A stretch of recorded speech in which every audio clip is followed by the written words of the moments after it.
I don't think it's a crazy trade. The Bulls have no use for Alex Caruso anymore. The Bulls are going nowhere fast. He's a free agent in a year. He's 30. They have no use for Zach LaVine. Not much, and they're going to trade him. He's going to be the next domino that falls. He's going to get traded. They don't have any need for Vucevic. Well, you might be a little bit stuck with Vucevic. You re-signed him You last don't year. have any reason to have DeRozan on this team. No, you're right about that. All you did here was swap out a player that you have no use for somebody that's got some upside, maybe. For a player that's 9 years younger. 9 years younger, 21. that's got some upside. Right, he's 21. And he didn't fit in Oklahoma City's plans moving forward. Right. Not meaning he was a bad player. He just didn't fit in their plans anymore. Right. He is, dare I say, an elite level passer with size. And if they can improve his three-point shot, there could be some value there. Like there is some, I do think there's some upside with Josh Giddey. And I think it's important to note that just because fans love a player, that doesn't mean that the league views him the same way in terms of trade value. And everybody, who doesn't love Alex Caruso? Every fan loves Alex Caruso, and rightfully so. But I don't think it's as bad of a deal as everybody's making it out to be. But make no mistake, with or without Alex Caruso, with or without Josh Giddey, you're talking about a 40-win team. Right. If you're maximizing the trade for Caruso, would have happened at the trade deadline. If you're going to maximize it, probably. And when the when the Bulls decided to take the attitude that, hey, let's do everything we can to make the play-in game, which is what they did. Silliness, but yeah. Then you held on to Caruso in any leverage, or you're pressed up against a timeline. Or if you wanted to make a move for your club to make it better down the stretch, when that passed, whatever value you had in Caruso, because of a timeline that's being set for you, a deadline, if you will, that went by the wayside. Yeah. And any demand that there was back then would not necessarily dictate that demand would be there now. Yeah. I think that's well said. So I don't think I can refocus. I refocused right away. I don't think it's all terrible. I still think the Bulls are kind of in a terrible mess. I do. I mean, again, make no mistake. Of course. I'm not making excuses for the Bulls. What does this mean at this point? I think they're in a terrible mess. What does this mean for Ball? What does this signal to you? I don't know. Does this signal something to you? Yeah, it probably means they're not convinced on Lonzo's ability to come back and play at a high level. Look, he got a surgery that's never been done before for an NBA player to come back. Right. I mean, it seems unlikely. And I think this could be sort of the replacement for the size, and if he could ever develop that three-point shot the way Lonzo did, sort of a size, rangy, capable point guard or combo guard. I think that's all. Get Kobe off the ball a little bit see if you can continue to have him blossom and develop without the ball in his hands. I think that's part of the plan. And again, I just realistically. You had another year of Alex Caruso. The Bulls aren't going anywhere with or without him anyway. Why not flip him for a player that's 9 years younger that does have some upside to his game, especially if they can coach him up and if they can get him straightened out and get the trajectory more like it was in his second year, not his third year. There was the off-the-court stuff that might have been a little bit of a distraction for him. Yes, there's some limitations. Got to be a better three-point shooter or teams just aren't going to guard you. And it becomes hard to be a sustainable offensive threat in this league, a sustainable offensive player on a good team if you don't have that ability. It's what made Lonzo's transformation so impressive. Lonzo went from being a near zero offensively if teams weren't running the break to being someone you had to respect from three. It elevated his game completely. It helped make offenses better when he was in New Orleans and when he was here in Chicago before he got hurt compared to where he was in his first year and a half in Los Angeles. He was a zero offensively if they weren't just running breaks. Zero. You would have gotten into a playoff series back then if the Lakers were any good, and he would have been it wouldn't have been sustainable at all because nobody's going to pay mind to it. But he worked his ass off to be a legitimate three-point shooter and a threat. And if Giddey can do the same thing, you might have a similar type player. So there's a skill set there that could be valuable. Now it's about improving your three-point shot. What's the difference now between Ball and Giddey? Is one shooting 43% and the other one shooting like 32%? 31% for his career. It's not good enough. And Lonzo in his last year, 42. Lonzo in his last 2 43%? years was about a 40% free throw shooter. Yeah, I can get the exact numbers for you too. That's real a quick. substantial difference. Yeah, Yerk, it is. Lonzo's first year and a half in this year. I'll give you these numbers. Ready? Yeah. Lonzo's first year from distance, 305. Okay. Second year, 329. So at least he improved it, but that's Right. not you can't function that way And in then this game anymore. 375, 378, 423. So That's what 42. you need to see Giddey do. 42%. Yes. Yes. And our guy's at 31. 31 That's for his 11. career. Boom. That's like a 38% increase. Yeah. That's what you need. You've got to see out of Giddey. Yes. And hopefully he can get there. I don't know about that, but Giddey's shooting percentage doesn't make me happy. You're a funny guy. You're all kinds of fun puns now. Josh is in Columbus. Hey, Josh. Hey guys, appreciate you taking my call. You're welcome. Hey, when it comes down to the Josh Giddey trade, I think I'm going to kind of hold my water on this and wait to see what AK does for the remainder of the offseason with a potential LaVine trade or a DeMar DeRozan sign-in trade. But what I think is like really interesting, and we talked about this when I called in about Billy Donovan, the Bulls' 2025 first-round pick is currently owned by San Antonio. Yes. But it's top 10 protected. Now, I'm not like an NBA scout, but it sure sounds like the 2025 NBA draft class has a couple guys in it that have a real chance. So I think it's in the Bulls' best interest to do whatever it takes to keep that pick. So if this upcoming year needs to be a bit of a developmental year while retaining that 2025 pick, at least that gives you an opportunity to potentially draft a superstar to base your team around. Well, going. if it's the one thing Jerry Reinsdorf is good at is putting a less than competitive team out on the floor. So, Josh, thanks, buddy. you don't have to hold your breath for the possibility of that being a legitimate look for the Chicago Bulls coming into this year. Yeah, Bulls. What do you think, Carm? Top 10 protected? I'm looking to see the Bulls have. They won't be striving for the So- play-in game this year. Yeah, it's protected selections 1 through 10.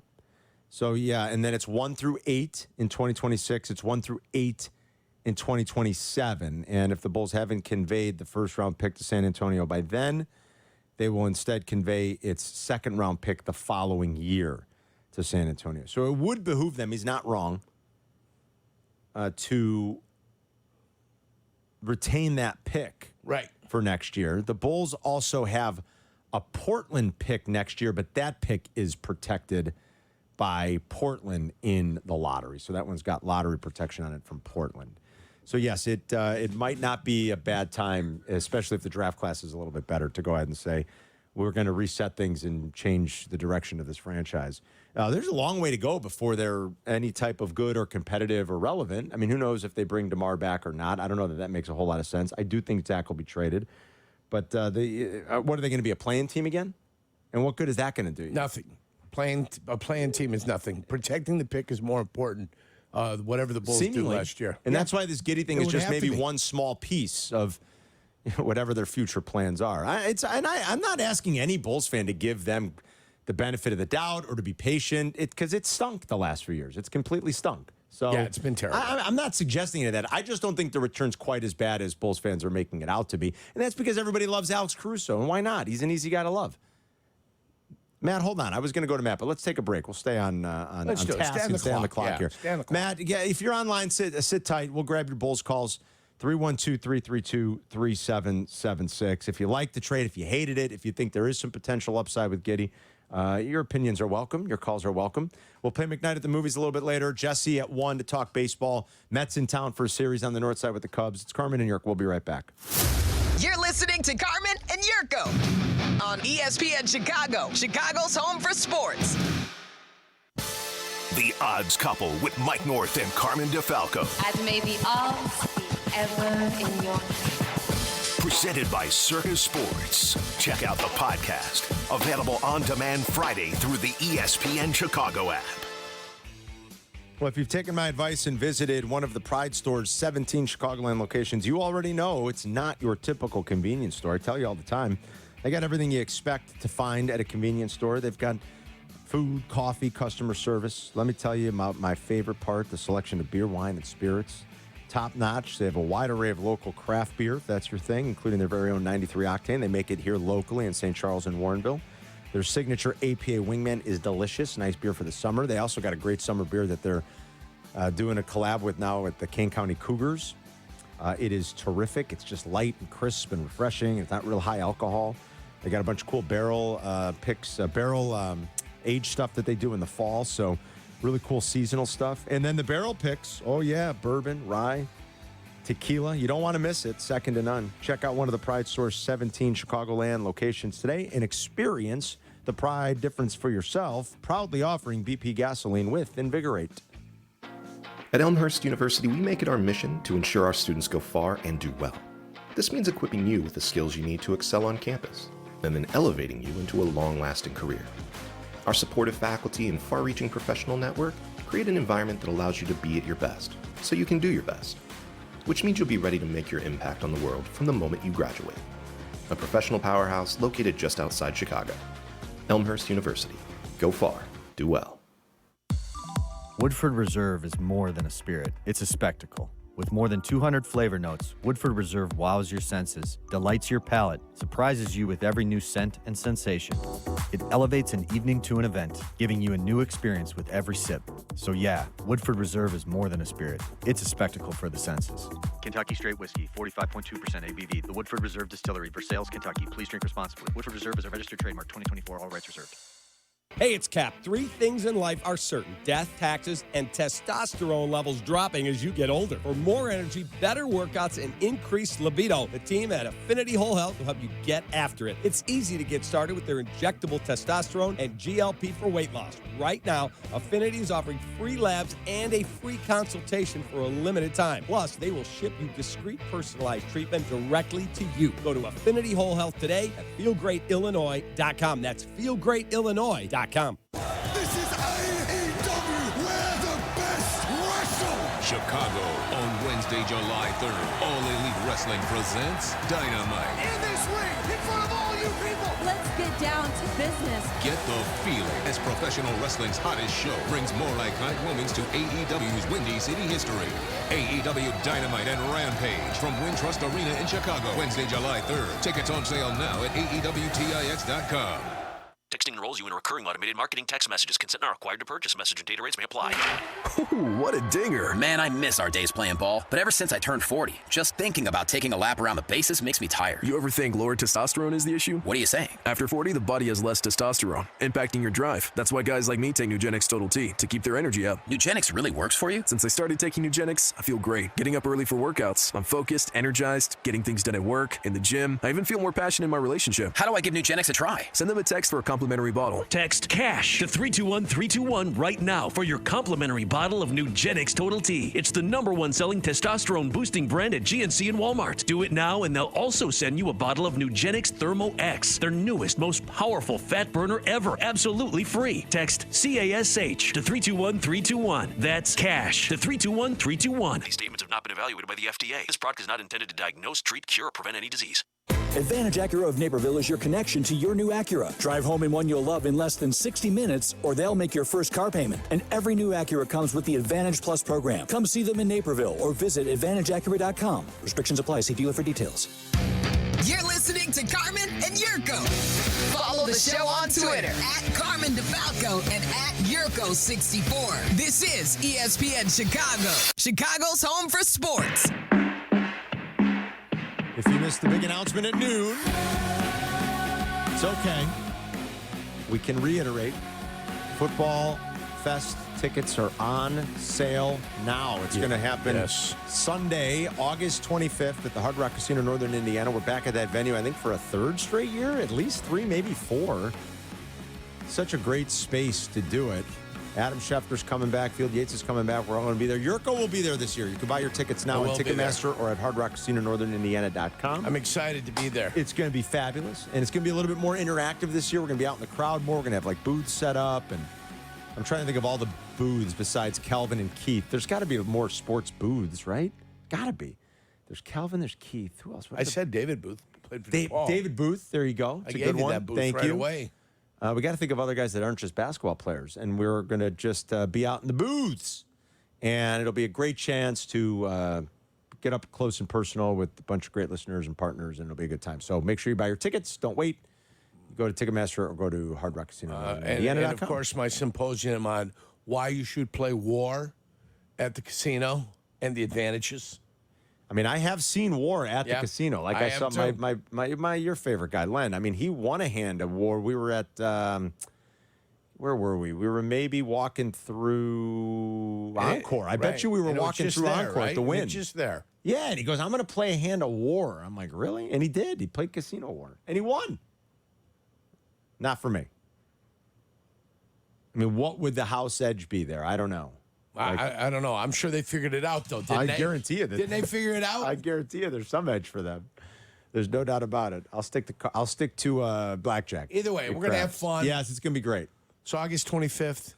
It is. It's going to be festive. Yeah, Football Fest is back, baby. Matt is in Crown Point. What's up, Matt? Hey, guys. I think this is a make-or-break summer for Karnisovas and the front office because they've had a lot of misses, and it's kind of frustrating. We have PTSD, for lack of a better word, on this Caruso trade because they drafted Patrick Williams 4th overall, passed on Obi Toppin, Halliburton, Maxey. The Vooch trade, they lost that. There's been a lot of L's. I feel like how many times have you been happy at a trade and been like, oh, we came out on top, you know? Yeah. I don't know how make or break it is. I don't know where they are in the where Michael Reinsdorf is with his patience or his timeline for we need to be this good. But it's almost like 40 and 42 is good enough. So I don't know how hot the seat's going to ever get there, Matt. I really don't. Oh, I mean, Pax was in place for how long? It was B.J. Armstrong, and then Pax? Yeah, Pax was there in that role for probably about 17-ish, 18 years, give or take. About 17 years, I'm guessing. Quick math on that, if my memory serves. Long time. And those teams had more success, let's face it. I mean, they had this group hasn't been in the role as long. They're no better off right now than they were when John Paxson was running this organization. People couldn't wait to chase John Paxson out of town. They're not one bit better off. Not one Zero bit. Zero. So fans might want to run him out of town. I don't know that Michael Reinsdorf does. His edict is make the play-in. They didn't trade Caruso 3 months ago because the owner said make the play-in. What kind of urgency does Michael Reinsdorf have? I don't know how hot the seat's going to get for Just them. keep it competitive. He's listening, the pappy. Exactly. He's listening to his dad who said, just give him a ray of hope. He's doing the That's all producer's they thing, need. right? Yeah, You can, exactly. you make as much with a flop as you can with a hit. Thank you. That's it. That's what urgency is there? Make the extra $4 million by having one play-in game. Silliness. I'm going to read you something from Jake Fisher from Yahoo about the Bulls. He writes, as he was recapping the deal for Caruso, he writes, is Zach LaVine next? Chicago continues to project a willingness to shuffle its deck, exploring its options to move up in the draft, sources say, and engaging rival teams on LaVine trade scenarios. The Bulls have attempted to find a new home for LaVine since last offseason, according to sources, but have yet to develop significant traction on deals outside of talks with Detroit that once included Bojan Bogdanovic, who since is traded to the New York Knicks. And the Pistons are now under new leadership with, Jurk, you know who their new guy is? New guy down in Former Atlanta? Dookie. You used to love this guy. Quinn Snyder. No. Former Dookie, you said it. He's running the organization now. He's the he's whole the GM thing up there. from Alaska, Jurk. You loved him. Oh, God, the Alaskan. The Alaskan assassin, remember? Trajan Langdon. You got it, Trajan Langdon. Yeah. Nice job, Jurk. He continues, right, there isn't much more room for purported roster shakeups outside of dealing LaVine. If Chicago is as intent on keeping Williams and veteran scorer DeMar DeRozan as the Bulls have so far projected, according to sources, LaVine remains merely a backup option for the Sixers, according to sources, not a player whom Philadelphia truly covets with the team's ocean of cap space. If there's any suitor for LaVine that seems most likely at this juncture, it would be the Kings. Sacramento remains active in exploring trade opportunities for Harrison Barnes and Kevin Huerter. When he writes LaVine remains a backup for the Sixers, I don't think he means a backup player. I think he means like a backup option, right? Like when we don't get Paul George, our backup plan is Zach LaVine. Right. Is that how I'm to understand that, you guys? You think that's right? Yeah, it sounds right. Does that sound about right? I feel that. They're not going to get Paul George, right? Paul George isn't going to go there. No. Is that I know Embiid was sort of like wooing him on TV last week, but I don't think that's going to happen. So they might have to pivot to LaVine and just say, all right, it's not ideal for us, but it gets us another scorer and somebody who can create with the ball in their hands. And he can score. And you know, it's actually not a terrible option for Philly. It's a lot of money. They're probably sick of the Toby Harris experience. You know, like their fans are like, we've already overpaid for a guy who does diddly for us. But it's not a terrible third option when you have Maxey and Joel Embiid, right? As long as he's not a first option. That's what I mean. Yes. Like, it's not a terrible option for Philly. You want door number A, box number B, or the problem for behind Philly, the sheet number C. And that's exactly where Zach LaVine belongs. the problem for Philly becomes like big games, playoff games in that conference against the talented wings and like having LaVine exposed. That continues to be the problem for them. But again, they might not have any choice. Sometimes beggars can't be choosers, Yerk. You know? That's where you find yourself. So I would think a LaVine deal is the next thing that happens. You can say that the Chicago Bulls aren't doing anything out of a position of strength. Right? Yeah, when everybody knows, like, okay, we want to unload this guy, and we're not very good. We're a fringy play-in team at best. Not a playoff team. You're a fringy play-in team. Yes. One thing if you're like, oh, we're a 6 seed. We're a 5 seed. We're gonna avoid the play-in thing and the randomness of that, and maybe our owner, because we're in the top 5 or so, will go into the luxury tech. Like, they're not that. They're not there. They're not even close to being there. They're not even close to being there. I kind of like how the NBA's got this new rule where the season ends and you just go into it, by the way. It's kind of nice. No downtime, you know? It's like, oh, I don't mind that. Roll right into it. Yeah. Trades are happening. Guys are getting extended. I love it when the 7th, 8th, 9th, and 10th team are punching it out to see who can make it to the playoffs. To me, that's some of the most compelling basketball you could find. Congrats to J.J. Redick for getting the Laker job. Does he make that contract? 4 years, right? Was it a 4-year deal, you guys? I think it was a 4-year deal. 4-year deal. Does he make it all 4? How much are they going to pay him? Regardless. There's zero chance he makes all 4 years, right? Zero. Well, you can't say zero. Well, There's I mean, a 1% chance he makes is it all the 4. same $70 million that was offered to the guy from Connecticut? It was. No. Or what was his deal? Was his a 4-year, $12 million deal? I mean, that's what I'm asking you. It was. Hold on. I'll find it for you. By the way, you think at any point, like, Woj would just say... Here's your other question. What's the longest... Shams was right all along. What's the longest anybody has coached LeBron James in his 20-plus years? I'm going to guess... And that includes him leaving places like Miami where Spoelstra was... Do you know the answer? Do I know the answer? Not offhand. If I guess it would have to be Mike Brown. That was I'm with Chris. My guess would be Mike Brown. I don't know that to be certain, but I would guess what Chris just guessed. Paul Mike Silas didn't last long. Well, how many years was he in Miami? 4. David Blatt didn't last long. No. Silas and Blatt, not at all. It's either Spoelstra or Mike Brown. I'm kind of leaning with Chris. My guess would have been Mike Brown. The deal, by the way, Yurko... 4 years, how many millions? It is J.J. Redick. I don't see it in this story. I'll have to find a different story. Well, that's my point. I didn't see it at all. They just signed him a 4-year contract. I didn't see any money. The guy who was right all along was Shams Charania, by the way. He said it 2.5 weeks ago. Yeah. And then Woj was like, I can't get beat on this story, so I'm going to make up... he called the Lakers. Like, do me a favor. Fly Dan Hurley out there and, like, just BS with one another for, like, a day or so. They're like, okay, all right. Like, you know, we could use Woj for something. You scratch my back, I'll scratch yours, right? Like, he got together with Danny Hurley and the Lakers. He's like, just come on, I need this. You know, I can't get beat. I can't get slapped like that by my former protege. Yeah. So let's just concoct this. Just fly Danny out there. It doesn't cost you guys. You know, you're the Lakers. Okay, all right, we'll do it. We'll make a ridiculous offer that Danny Hurley would never consider anyway, and yeah. No, they're gonna. So you believe that worked out for Woj? They're in on Danny Hurley, and then Woj is like, after getting spurned by Dan Hurley, the Lakers have turned their attention to J.J. Redick, and like not one bit, not one bit of it, on any ESPN platform other than I think McAfee. Like actually, Shams Charania said it 3 weeks ago. NBA drama, Yurko. Yeah, I don't know that there's any way J.J. Redick makes that contract all 4 years. Maybe he'll surprise us. I don't know. Is Bronny going to be a part of the Lakers now? If I had to bet, I would say yes. Wouldn't you? Where would you put your money?